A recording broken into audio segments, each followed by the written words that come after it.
Presentation today, Stories of Art and Design in the 1940s, is celebrating the first day that, boom, art and design in the 1940s is open to the public. It has been my tremendously great pleasure to have worked with Dilys, Amanda, Elizabeth, and Lily over the course of the past year to pull together this exhibition, along with the input of curators from all of the curatorial departments at the museum, and the tremendous efforts of PMA staff in every aspect of the institution.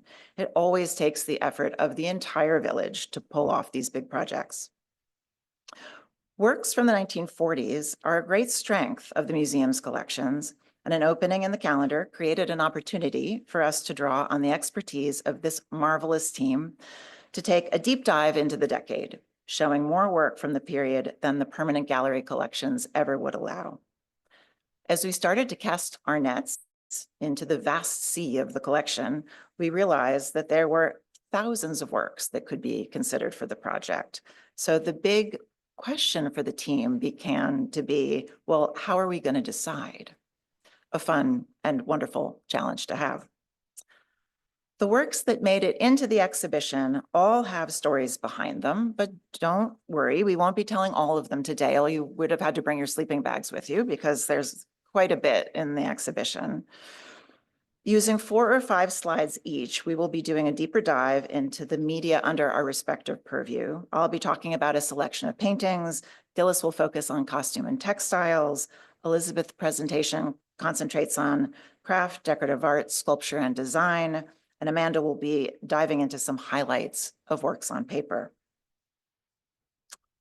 Now, before I launch into the discussion on paintings, I want to note that this media-specific division of labor is absolutely the antithesis of the approach that we take in the galleries. There we have works of different media mingled all the way throughout, so there should be something for everyone in pretty much every section. But Leon Kelly's primordial landscape and Elsa Schiaparelli's evening dress of scarves based on regimental flags, both from right around 1940, are in the first section of the exhibition, which focuses on the early years of the decade. Leon Kelly's painting is the very first work you will encounter. Kelly was a Philadelphia-born artist with very deep roots in the area. He began his career painting figures, still lifes, traditional landscapes, shifting to abstraction in the 1930s. He was very interested in science and described some of his works as though they were capturing something revealed through a microscope. The vivid colors, abstract forms, and title Primordial Landscape suggest this sort of microscopic view and the primordial soup theory that organic molecules in the oceans led to the first life on Earth, a kind of imagined chaotic past, painted at a time of both political and social uncertainty. We hope this big, colorful painting will help draw people into the exhibition. It came to the museum in 2019 from the collection of Marguerite and Jerry Lenfest, and this is the first time that has been on view here, which is a prompt to remind me to mention that about 40% of the works on the checklist of about 250 objects are appearing in the galleries for the very first time. So there should be some familiar friends for those who know the collection, and then some wonderful surprises. But I digress. Back to painting. Abstraction was not a new phenomenon in the 1940s, and the exploration of abstraction varied greatly over the decade. Paintings in the section of the exhibition Fractured Forms are by artists who were interested in geometric abstractions, particularly. Some were grappling with the legacy of Cubism, pioneered by Pablo Picasso and George Bock in the first decades of the 1900s, rejecting traditional perspective, flattening and fragmenting recognizable imagery, as we see here with Benton Spruance's Fencers at the center of the slide. Spruance, another local figure, was a long-term faculty member and chair of the arts department at Arcadia College, then called Beaver College, in Glenside, Pennsylvania, before he chaired the printmaking department at the Philadelphia College of Art. His painting Fencers does reference the figure in a composition and in the title of the painting, both, but they're abstracted into geometric shapes surrounded by a swirl of geometric forms. The painting conveys the energy of the figure's movement without depicting them in a realistic way.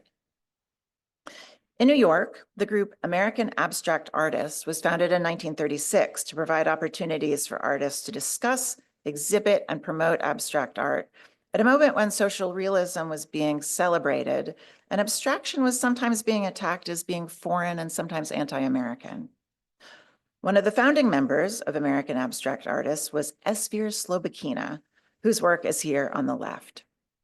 Born in the Russian Empire in 1908, Slobodkina emigrated to China to escape the unrest of the Russian Revolution.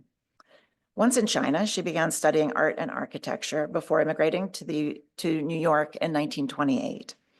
Now, in contrast to the painting by Spruance, Slobodkina tended to avoid human-looking forms, instead painting irregular shapes overlapping as though they were collaged.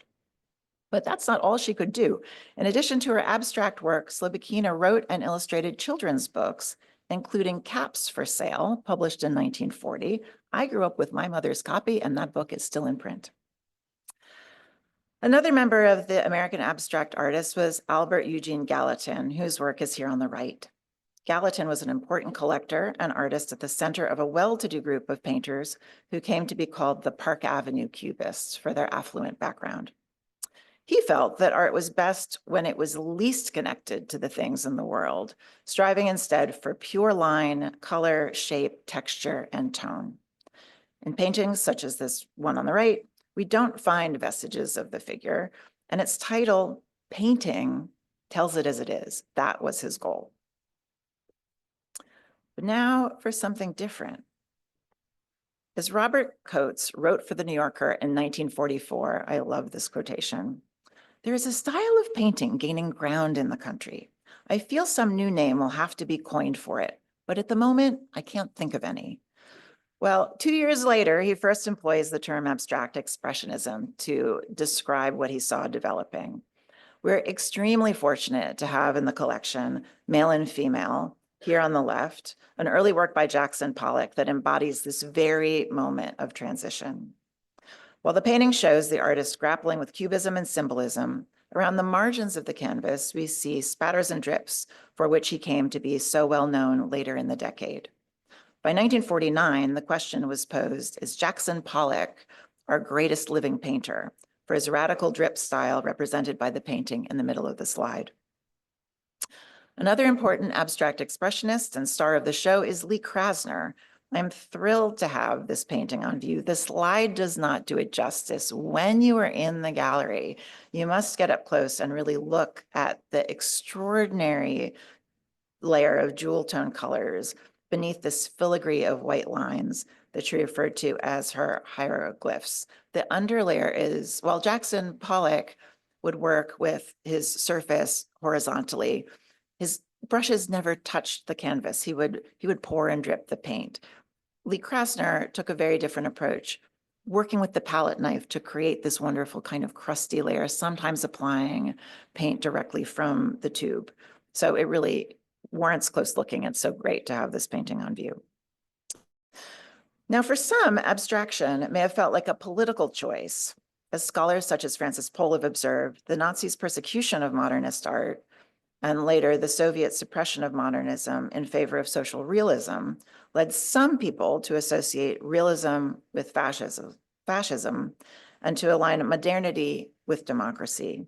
Believing only in democracies did artists have the freedom to paint whatever style they chose, and only in democracies could modernism flourish. So while some regarded abstract expressionism as an evolution of abstraction and kind of winning the day in the arts of the decade, others criticized abstraction as a way of dodging politics. Artists continued to feel strongly about using the figure to talk about the human condition during the war and in its aftermath. And here on the left, I'm showing the painting by Miners' Wives by Ben Shahn, who was very much in this camp. He felt very strongly of the power of art to tell stories about the human condition. In 1947, Shahn traveled to Centralia, Illinois to document for Harper's Magazine the aftermath of a mining disaster that killed 111 men. The project led him to make this painting of a widow standing with her hands tightly clenched in a gesture of despair. Behind her, a woman and child sit below clean trousers and a jacket belonging to a miner who never will return. So by putting a human face on the disaster, Jean illuminated some of the harm done by the mining officials' negligence and the safety violations that had led to the explosion. On a somewhat happier note on the right, we have Jacob Lawrence's Libraries Are Appreciated. Jacob Lawrence made a series of 30 images in Harlem in 1943, including this one depicting the 124th Street branch of the New York Public Library, to document and celebrate residents' day-to-day life. The scene captures a small moment that reflects a larger social reality. Though each person focuses on their own book, they sit together for a shared common purpose. Libraries were vital centers of learning and culture in the Harlem community during World War II. Like his peers, Lawrence learned about Black history and culture in libraries since it was not taught in public schools at the time. So what's so interesting to me, and it's a complicated mesh of threads, even artists not working with political content came under suspicion in this post-war period. A traveling exhibition in 1947 titled Advancing American Art was criticized as communistic for its inclusion of modern art. And modern in this sense, it's a complicated word because it can be used in so many different ways. In this instance, it was co-opted to suggest anything that strayed from presentation of the world in easily recognizable form. It was condemned as incomprehensible, ugly, and absurd, and thus a threat to the moral and aesthetic integrity of American culture. So throughout this whole decade, there's this interesting back and forth between politics and style, the politics around the entire artistic community, and I'm going to leave that there for now. And I am going to turn the baton over to our next speaker, Dilys Blum.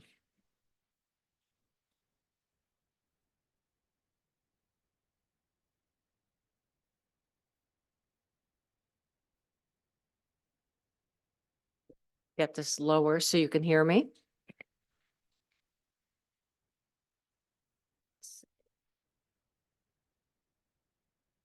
The fashion and textile story covers not just the United States, but fashion and textiles in Great Britain and in France. And I'm opening with two jackets from our wonderful Schiaparelli collection. And many of you may remember the exhibition we did in 2003. These are two works that are considered are unique works and travel to every major Schiaparelli exhibition in Europe and the United States. France and Great Britain's declaration of war on Germany on September 3rd, 1939, had an immediate effect on French fashion and the textile industries. Workers were mobilized, materials redirected to the war effort. Schiaparelli, Italian-born but a French citizen, was a favorite among American wholesale and retail buyers. She was forced to cut her workforce from 600 staff to 150. And the October opening for her spring 1940 collection featured only 30 models worn by 3 mannequins. And like the other fashion openings that season, was seen as a patriotic gesture, a collection really for Paris and Parisians. This jacket from the spring collection is embellished with heavy gold embroidery, usually reserved for military uniforms. Its oversized cash and carry pockets, which was the name she gave to these large pockets, was a direct response to the circumstances of war. It was nearly impossible to carry a handbag if one was also burdened with a gas mask, or if one was riding a bicycle as your primary mode of transportation. The jacket was ideal for travel, as it could be worn with either day or evening dresses. And carrying only hand luggage, Schiaparelli included this particular jacket in the capsule wardrobe she packed for a quick visit to New York in early December 1939 in connection with her perfume business. The jacket on the right is from summer 1941. On January 21st, 1941, Schiaparelli returned to occupied Paris following a 30-city speaking tour of America on clothes and the woman. It was very controversial, and she raised the ire of most Americans as she was lecturing on French fashion during this period. And the following month, she presented her collection for summer 1941, the last she would design before moving to New York for the duration of the war.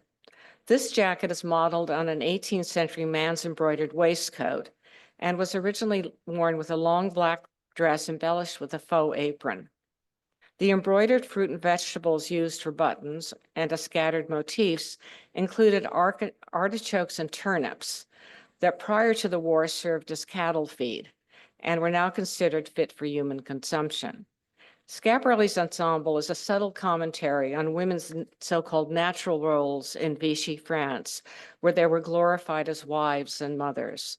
Schiaparelli's collections were always very political, and in 1954, in her autobiography, she stated, "Fashion is born by small facts, trends, or even politics, never by trying to make little pleats or furbelows, by clothes easy to copy, or by the shortening or lengthening of a skirt." And I think you'll understand that as we go through some of the designs by other manufacturers and artists during this period, and how much resonates with political statements. The next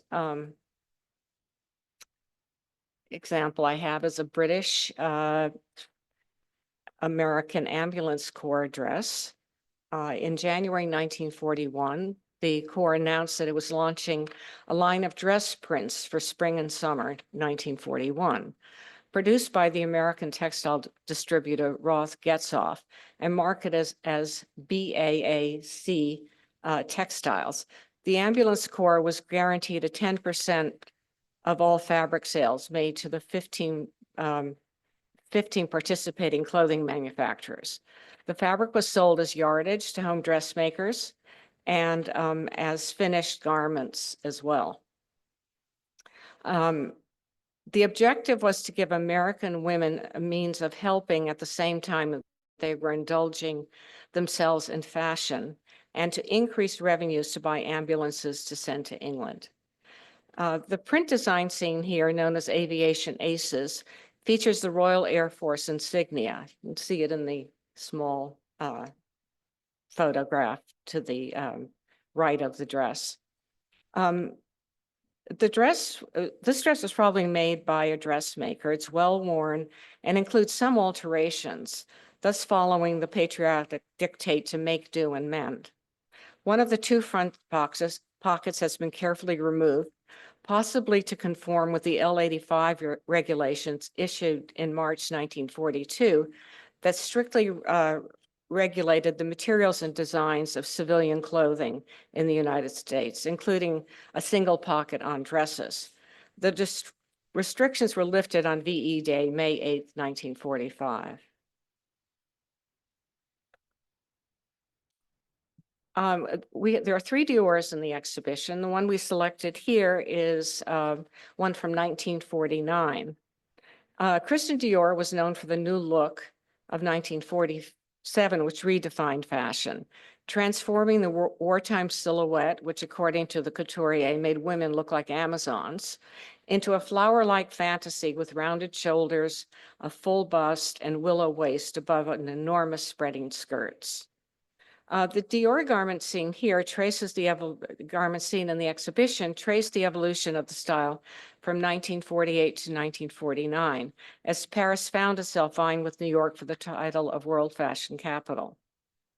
The dress on the left, suit on the left from spring-summer 1949 includes this tailored suit, Avenue Hoche, from the Illusion collection, which translated the so-called new look of 1947 into a more wearable silhouette with the slanting pockets emphasizing the hips in place of a full skirt. The designs on the left by Claire McCardle, who worked at that point for Townley, defined the American look of the 1940s and early 1950s. The phrase originated with Lord & Taylor's 1945 marketing campaign, promoting fashions developed in the United States following the war that fit the casual American lifestyle and rejected the dominance of Paris. The look, simple, uncluttered, and uncomplicated, was a principal fashion for every woman, although Life magazine, it represented the so-called American ideal, long-legged, broad-shouldered, slim-waisted, and high-bosomed. One of the several variations of McArdle's classic tent-like monastic dress is shown here with an ad. It was first introduced in 1938, and over the next decade and a half became a wardrobe staple. Like many of her other designs, it fit all bodies and changed little from season to season. Available in almost every possible fabric, pleated or unpleated, its adjustable waistline was marked by shoestring ties or a sash that could be wrapped high, low, or crisscrossed. And we have several different variations of Claire McArdle's American look in the exhibition. Most of the textiles in the exhibition are either scarves or furnishing fabrics. The scarf on the left, designed by Henry Moore, was produced by Asher in London. Zika and Lita Asher relocated to London from Czechoslovakia in 1939 and founded a textile company that supplied high-quality dress fabrics to the couture worldwide. Beginning in 1944, the couple collaborated with leading British and French artists on hand silkscreen headscarves that could not only be worn, but framed and hung on the wall as paintings. Of the Asher's prints, artist squares, Henry Moore's standing figure seen here from 1946 was among the first and was considered the most coveted of the designs. We also have one by Barbara Hepworth in a numbered edition from 1947. The project that the Ashers established was one way of assuring that artists now had a means to livelihood. And you'll see a number of textiles that were designed by artists who were now using textiles as a vehicle to encourage the public to buy works of art. The textile on the right is from 1949 and was an experiment by Schiffer Prints Division of the Mill Art Company. They launched the Stimulus collection of furnishing fabrics designed by 6 leading architects, interior designers, and industrial designers, as well as the surrealist artist Salvador Dali. Dali's earlier work in textile design included collaborative projects with Elsa Schiaparelli, in particular her lobster dress of 1937 and the Terralusion dress of 1938. In 1946 and 47, he designed surrealist-inspired dress fabrics for manufacturer Wesley Simpson that were used by American fashion designer Gilbert Adrian, as well as style-conscious home dressmakers. Dolly's Leaf Hands, shown here, is a furnishing fabric, and it was from the second of the Stimulus collection. It features a woman's hand with leaf veins and attenuated fingers tipped with polish.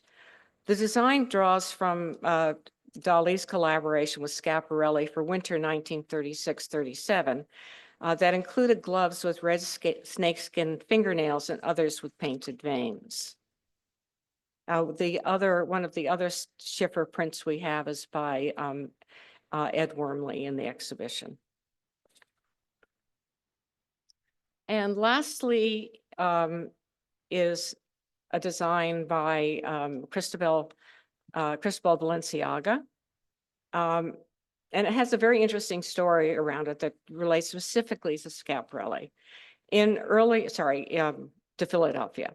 In early 1951, Wanamaker's fashion merchandise manager, Mildred Custon, attended the Paris Couture showings in Paris and selected Cristobal Balenciaga's number 66 seen here because it most dramatically illustrated the 1951 fashion trend of extravagant modernism, or extravagant romanticism. And it was to be presented in a fashion show for the store's benefit at the Bellevue Stratford Hotel. It's made in 4 parts: a slim sheath of black taffeta, a heavy buckram bustle around the waist, a waterfall skirt of mousseline de soie, emulating the traditional bata de cola of the flamenco dancer, and a cutaway floor-length strapless overjacket of white piqué. It was said to have cost $3,000 and weigh 35 pounds. However, we did weigh it, and it weighs only about 8 pounds. So I don't know where the 35 and whether it costs $3,000 or not, I'm not quite sure. Later that year, it was presented by Wanamaker's to the Philadelphia Museum of Art's Fashion Wing. And last year, Nicole Kidman wore a reproduction to the Met Ball, which is coming up soon in May.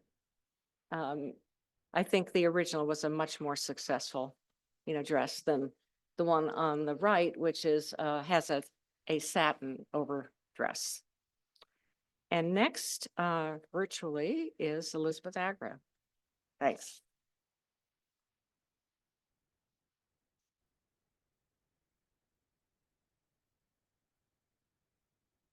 Good afternoon, everyone. Whole communities were fractured in the 1940s as the U.S. government incarcerated Japanese Americans in internment camps through Executive Order 9066, issued after the bombing of Pearl Harbor in 1941. Although born an American citizen, George Nakashima was forcibly interned at Minidoka War Relocation Center in Idaho, along with 9,397 detainees. While interned, Nakashima apprenticed himself to Gentaro Hikagawa, a master carpenter who taught him a reverence for trees and the use of Japanese hand tools and traditional methods of joinery. Nakashima was released in 1943 with the assistance of the Quaker-founded American Friends Service Committee, headquartered here in Philadelphia, and he resettled in New Hope, Pennsylvania. There, he turned to woodworking as a profession, merging American forms of furniture with traditional Japanese craftsmanship in his exploration of form, material, and identity.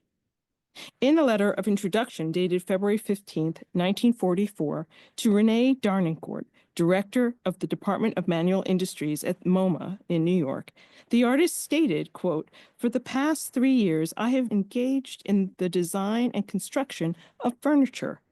I feel that there is a place for better correlation of good, sound wood design and modern requirements.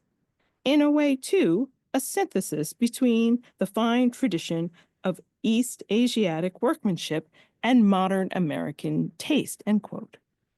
In the spring of 1944, Darnincourt and Nakashima settled on a commissioned design for a coffee table that you see on the left-hand side of your screen, which was placed in his office at MoMA. Nakashima explains his use of a fence at one end of the table due to the walnut plank's tendency to warp.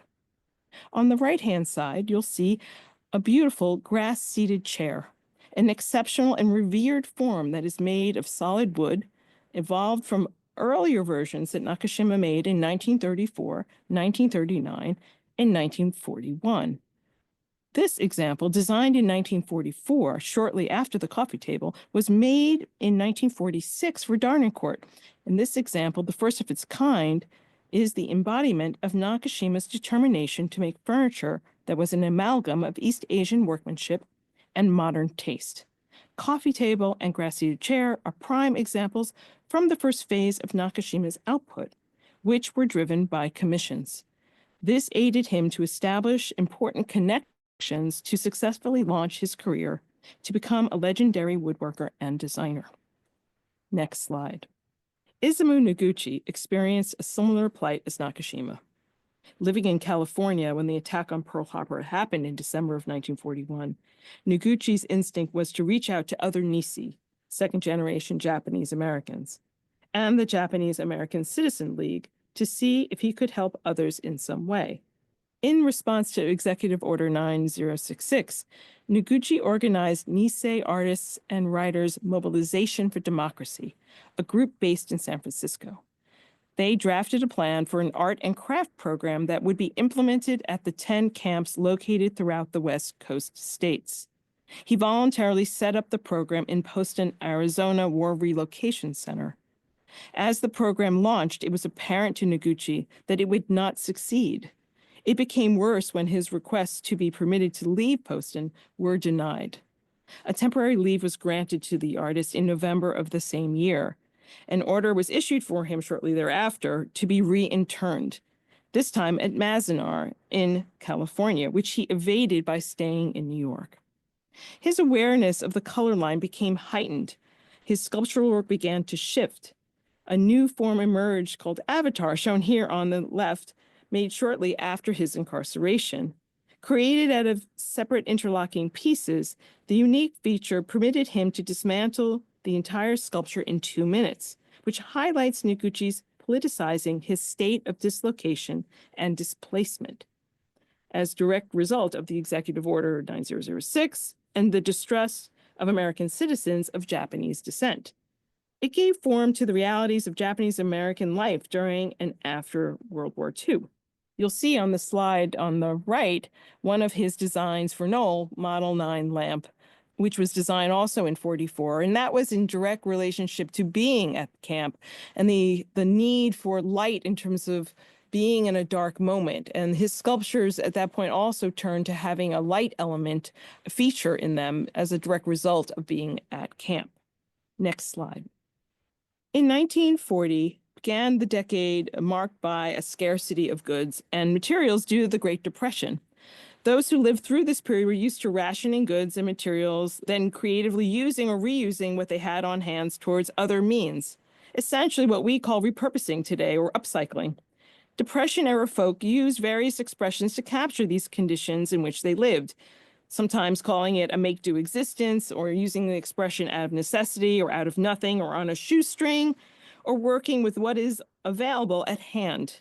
An expression at wartime was use it up, wear it out, make it do or do without, became a slogan from the Advertising Council from the government. And during World War II, it was used to promote a need to conserve resources, keeping pricing down as well as the demand for goods. These living conditions were foundational and shaped those who were artists during wartime. The restriction influenced an unprecedented creativity worldwide that has not happened since and until the COVID pandemic of 2020. Despite rationing of strategic metals, American studio jewelers, an emergent field at mid-century, found innovative ways to procure precious metals using scrap and alternative materials to fulfill their impulse to hand-make jewelry. The inventive and expressive wearable forms Alexander Calder created in the 1940s and throughout his life are considered from the same wellspring as his early wire works, constellations, mobiles, and stabiles, and were made by shaping varied industrial gauges of silver, brass, and seldomly gold wire. The brooch on your left is from 1940, and it appeared in his personal design book from 1938 onward, and remained in his repertoire for many years. Harry Bertoia, an emigre originally from Italy, was a gifted art student who was drawn to metalwork. His acceptance into Cranbrook Academy of Art in Michigan in 1937 was conditional on his ability to reinstate the metalworking studio, which he accomplished by 1939. The brooch at center of the screen is a significant example of his jewelry from the end of the 1940s.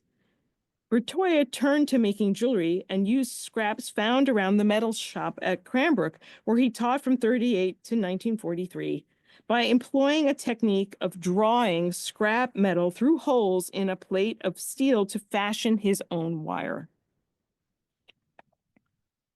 Exemplifying the artist's ability to create one-off hand-hammered compositions, showcasing his direct connection to the metal while working out formal ideas spatially, his jewelry forms foretell the large-scale constructions he would begin to create in the 1950s through the 70s.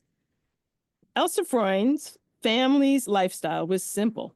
It required them to be imaginative and inventive as kids, and they repurposed discarded and found objects into useful items. Her earliest assemblance of jewelry, bracelets, necklaces, and belts made from pods, nuts, peach seeds, and shells, really informed this early period of her jewelry making. Freund became more serious about her jewelry in the early 1940s by fusing glass into a firing process. Naming these fused ceramic stones as ceramics, she began to develop a line of work that was sold in notable boutiques in Sarasota, Florida. The necklace on the right-hand side of the screen is made from copper sheet that's rolled into tubes. Copper wire is threaded to the tubes, and the jewelry element at center has broken glass that probably came from some household items or automotive parts that allowed her to have a full range of color. It is an unconventional combination of non-precious material that's been composed into an instinctive, vibrant design that embodies the movement of abstraction at that time.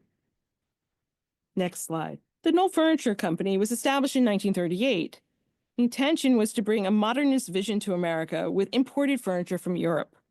Securing shipments became increasingly impossible as the war progressed. Knoll began identifying American-made furniture as well as turning their attention to designers in the United States that they could commission original designs to manufacture in the U.S. The company had to make a shift from importer to manufacturer, and in 1941, the first Knoll manufacturing plant was established in East Greenville, Pennsylvania, which is west of Quakertown, PA, due to, in part, the abundance of skilled local craftsmen, mainly the Pennsylvania Dutch. In pivoting their company to domestic design and manufacture, Knoll hired a young Danish designer, Jen Risum. Risum was trained in Denmark, and he emigrated to the United States in 1939, where in 1941 he designed his first range of furniture manufactured by Knoll. The designs at first were conceived for and manufactured taking into consideration wartime material restrictions. This lounge chair, which was designed in 41 and manufactured from 1942 to 1960, was originally constructed of simple maple frame and discarded parachute webbing. Described as good, honest furniture, the collection helped establish Knoll as an early source of modern design in America. This period of economic prosperity in the United States that followed World War II enabled unprecedented number of people to buy their own homes. While the housing boom came a rise in demand for well-designed goods and furnishings, exhibition, department stores, magazines, advertisements encourage an emerging middle class to see the advantages of modern design with its new materials and aesthetics. Consumers embrace the projected ideal of casual living by surrounding themselves with light, colorful, and configurable furnishings, rejecting formality and austerity. Leading up to World War II, and especially post-1945, we can consider and analyze the relationship between art and industry. Charles and Ray Eames were two of the most prolific and influential American designers of the 20th century who revolutionized mid-century design by creating furniture that was functional, affordable, comfortable, and practical. Their designs were human-centered, aimed for mass consumption, and based on the needs of the people who would use them. The Eameses utilized new materials and techniques, such as molded plywood, fiberglass, and plastics. Their work changed the way people think about design, and it continues to be praised and produced today. The chair on the right-hand side is called DCW, side chair, which stands for dining chair wood. It, along with a coffee table and a child's chair and a folding screen that you'll see in the exhibition, were all developed using the same wood molding processes that the Eameses invented to manufacture leg splints for the military during the war. With the war over, the Eameses wanted to design the very best furniture available to many for the least amount of money. And the ideas around that was to mass produce the furniture for these new homes in this period of economic prosperity. I hope you'll enjoy the exhibition, and I hope to see you in the galleries. Thank you very much.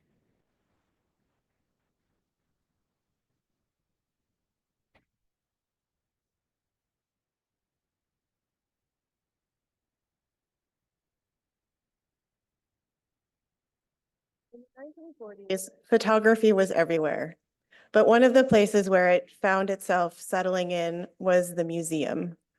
In 1940, the Museum of Modern Art in New York founded its photography department, one of the first museums to have a dedicated standalone department for the medium. And with that came new energy in and around New York, but also internationally for photography. And in fact, looking at our checklist with this in back of mind this morning, I realized that all but one of the photographers in the exhibition had work exhibited at the Museum of Modern Art in the 1940s. And the one exception, her future husband had a monographic show. So the connection is real, and it helped shape how we understand photography as an art form today. On the screen are two examples early in the decade by artists who had their work shown at MoMA and who were invested in thinking about photography as an art form.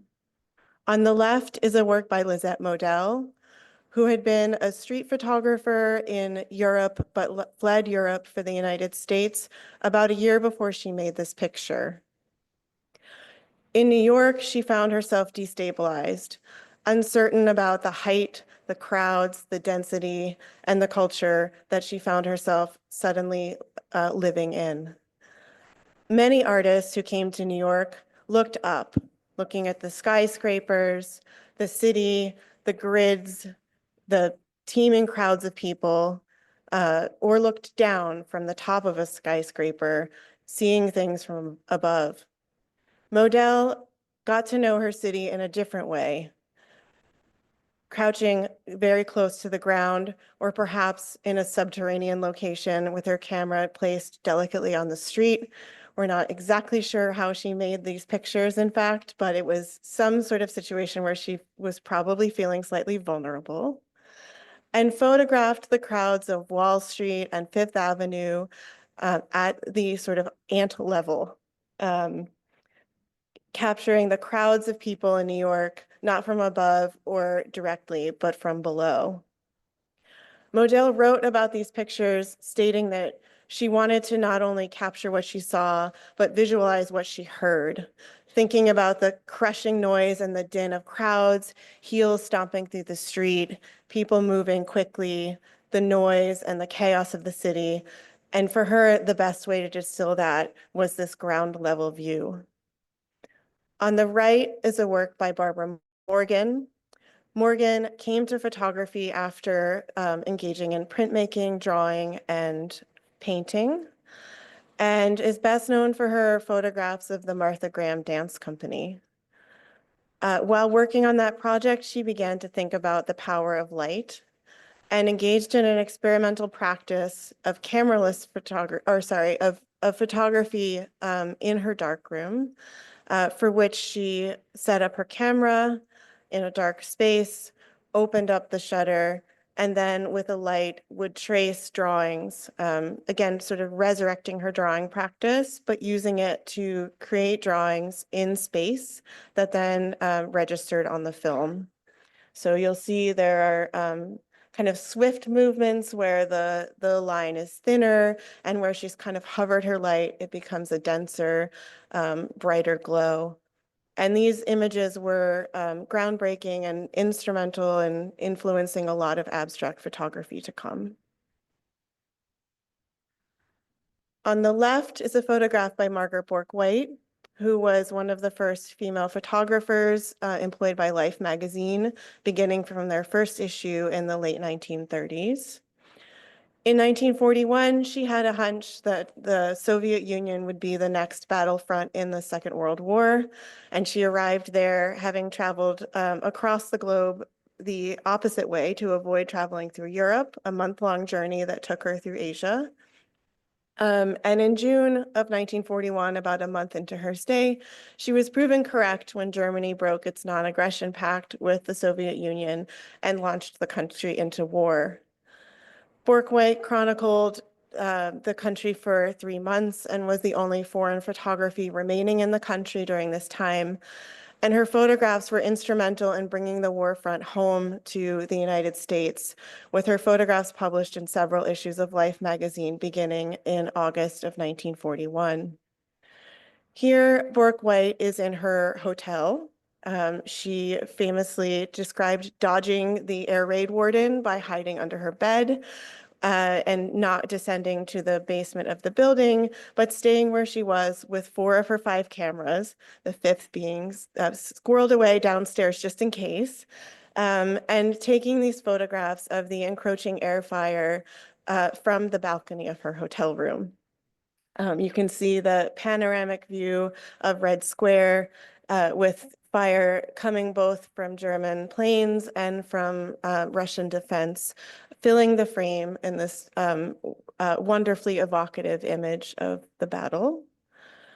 While she was in Moscow, she also visited the Tass Window Poster Studio, for which you see one of their posters on the right. The Tass Studio was a collective of artists, designers, and writers who formed when the country was launched into war in 1941. Each morning, the collective would take in the day's news or government directives and come up with a design for a poster. Poets would sometimes illustrate these with text. There are many that have long fables. And by midday, a design was finalized, and overnight, hundreds of copies were stenciled and then distributed the next morning, often hung in shop windows around Moscow. If you haven't been in the exhibition yet, the context here is that this poster is about 8 feet tall. So the photograph is deceptively large, being 8 by 10 inches, and this poster is deceptively small on screen. These posters were first brought back to the United States to Life magazine, thanks to Bourke-White's interest in them, and then quickly became a tool of diplomacy, being sent to museums such as MoMA, the Met, the Art Institute of Chicago, directly from the artists, as well as through Soviet American friends groups. And that is the story of how the Philadelphia Museum of Art acquired the 9 posters by this collective, 3 of which are on view in the exhibition. One of the great strengths of our holdings in printmaking comes from Atelier 17. Atelier 17 was originally a printmaking school and workshop located in Paris and run by the printmaker Stanley William Hayter. In 1940, with the outbreak of war, Hayter relocated his studio from Paris to New York, where it remained active from 1940 until 1950. The space brought together artists from across different experiences, including artists such as Dilys, who Hayter had worked with in Europe and who had also immigrated to the United States at this time, as well as American artists who were invested in abstraction, but who had never taken on or translated their interest in painting into print.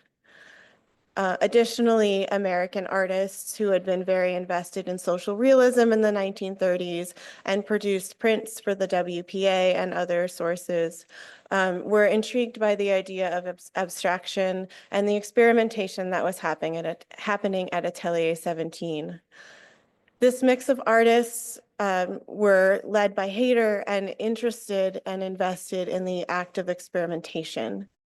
Hayter described this workshop as a laboratory, and artists who participated in it approached printmaking through non-traditional means, sometimes using unconventional materials such as a drill or a can opener to incise their etching plates, and printing in ways that it stretched the medium and changed the medium of printmaking as a modern art form in the United States.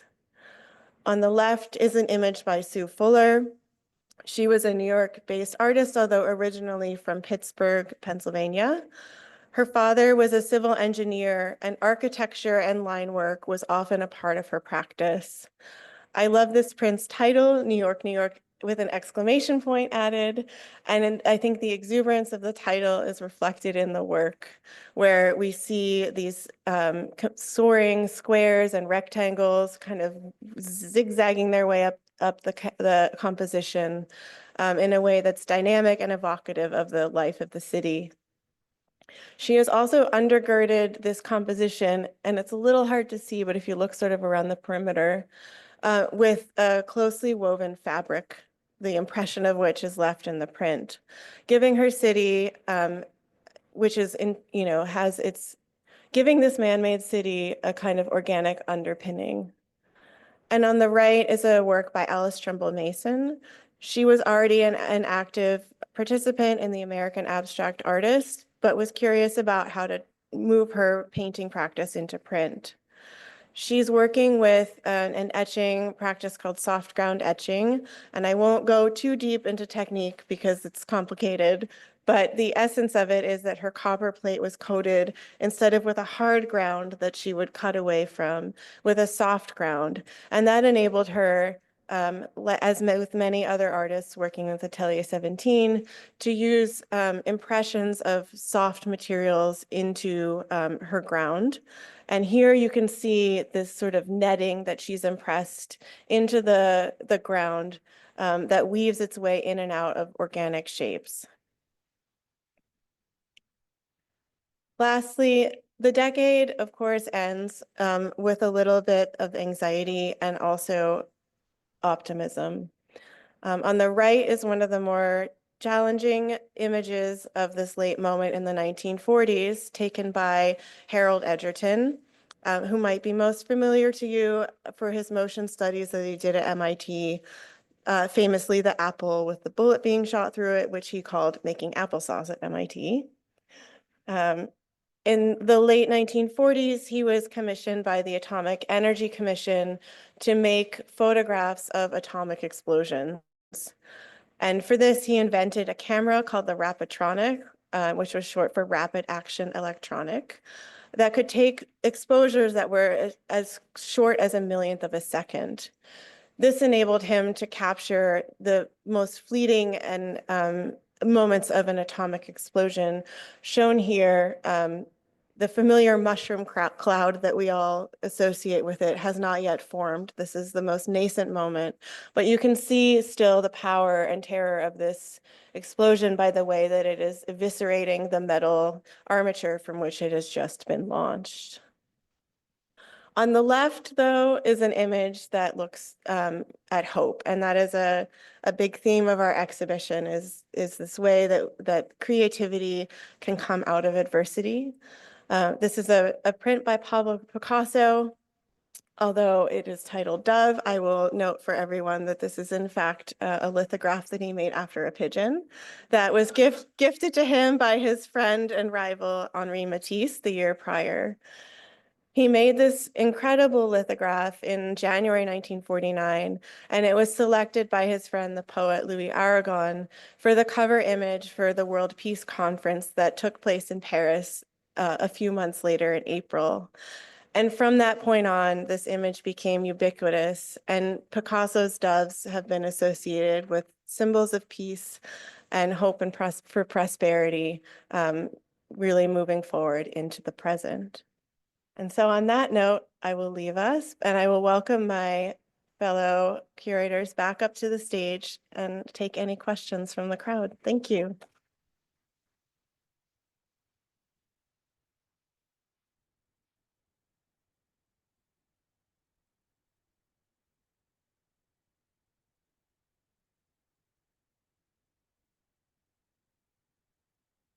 Can hear it. Now we're on. Now we're on. So yeah, happy to take any questions from the audience, and we will pass the mic for it. And while you're thinking on your questions, I have one for the curatorial team. You each spoke to us from your kind of area of specialization, but of course, as you noted, Jessica, in the show, you're really weaving objects from different disciplines and different materials together. I'm curious if you have some favorite sort of connections you're drawing there, interdisciplinary connections that you could share with us, some favorite moments. I would just start by saying, it's a pleasure. I learned so much from these extraordinary minds, and everybody approaches their practice in a different way. So I think it's been for me a really exemplary instance of the strength of collaboration. And I think that what was most fun was to see how work from such disparate media had interesting through lines and connections that we really, some of which I think we didn't even fully appreciate until we started installing them in the gallery. And we've had a few really fun days of saying, oh, we knew these went together intellectually, but look how great they are in juxtaposition in the space. So that would be my personal takeaway for the mixing it up. Thing? Yeah.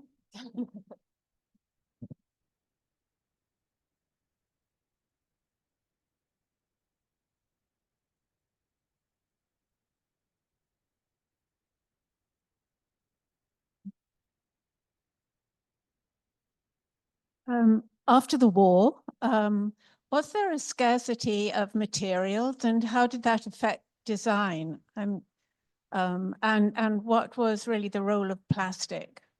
Fairly new thing. Oh, I wish Elizabeth were with us because she would say, it's all about plastics. It's different depending on where you're thinking globally, right? The United States did not have the same need to rebuild following the war.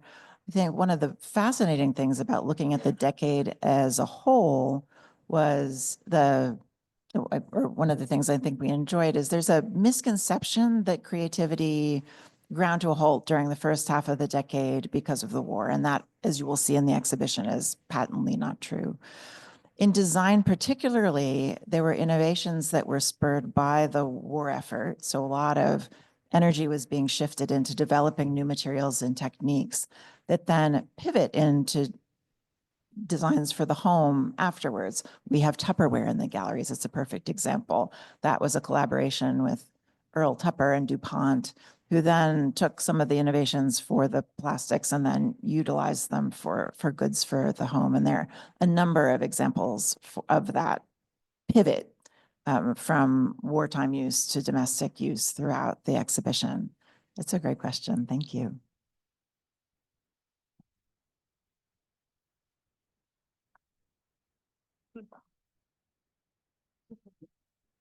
Also, as a result of the war, there were so many, as you mentioned, so many new things were developed for the war machine. And so would you say that design became more hard-edged as a result of that? Was it less romantic after, as in America, I'm thinking because we're in America. I feel like I'm pigging the mic. I'm excited to answer. So I say two words and then I'll make my colleagues say something too. I don't think strictly hard edged. If you look at the Eames platform, I think they're examples where there's modular furniture that's hard edged because it makes that mix and match easier.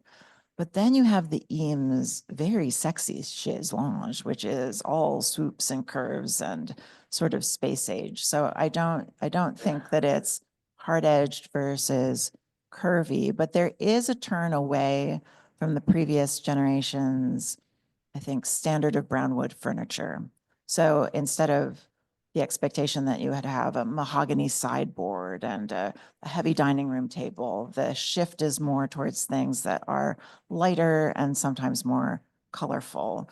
And that dovetails with this moment of more, again, in the United States in the post-war period, people are able to buy their own homes in an unprecedented way. And with that comes a demand for goods to furnish them. So there's this huge influx into things for the home at that moment. Good question. Over to Amanda. I think, is this on? Yes. Okay, good. I think I would add that sometimes the tools that were designed for war find themselves in unexpected places. So in photography, an invention of the 1930s that became very important and ubiquitous in the 1940s during the war was infrared photography, which was very instrumental for aerial photography. It was able to detect camouflage very well from a plane. So like a painted green surface that's supposed to look like the woods will be very different looking with an infrared camera. And so that also led to painting camouflage that would disguise itself from infrared. Either way, one of the uses that it then went to was also capturing things in darkness. And the photographer Ouija, who, if anyone knows him, he's our favorite weirdo of the mid 20th century, was famous for photographing crowds at disaster scenes in New York. He had a police radio in the back of his car. He was always smoking a cigar, just an eccentric character. Seized upon infrared photography and photographed people with it in movie theaters and circuses. And, it doesn't emit a flash, a bright magnesium flash like a regular flash camera would, just this little red glow, but could see everything in the dark. And so he, used that in New York to photograph people watching movies or circus performances. And one of the photographs in the show, it was made with that by Ouija. And so he's taking this wartime thing and turning it into a kind of entertainment. Dilys, do you feel there's similar shifts in textiles? Is what's happening in textiles during the wartime period versus post-war? I mean, in textiles, what's interesting is, sorry. You gotta hold it close. Oh, or sorry. Swallow it. In textiles, there was a movement to, as I mentioned earlier with Dilys, to bring artists into design, so that you ended up with, I think, more individualized designs than you would have earlier. And that was, one way of selling a modern look was to give it an association with an artist who you also might be buying a print from or a painting. Everything was so integrated. Paris was no longer leading in fashion design. You had big names like, Christian Dior. But, home sewing was taking over, home economics departments. And it depends on what country you're in too. I mean, the lag, America didn't suffer the way the UK did when fabric rationing stopped in, I think, 1949. And, the department stores started producing much more. There was sort of a sameness, I think, to design, certainly in fashion, with the, catalogs, like Sears, and there wasn't as much a radical shift in calling out the fashion designer as being preeminent. So.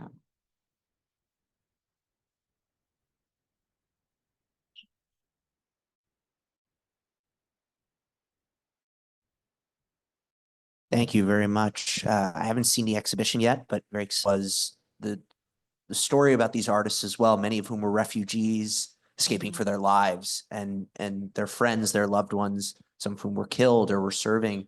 I'm just curious about, in your research and your colleagues looking at the work that was being created, what some of these artists were saying about their relationship to the work they were creating. I know someone mentioned this conversation or debate between, is my art political enough or is it not at all? And I would just love to hear an expansion of that.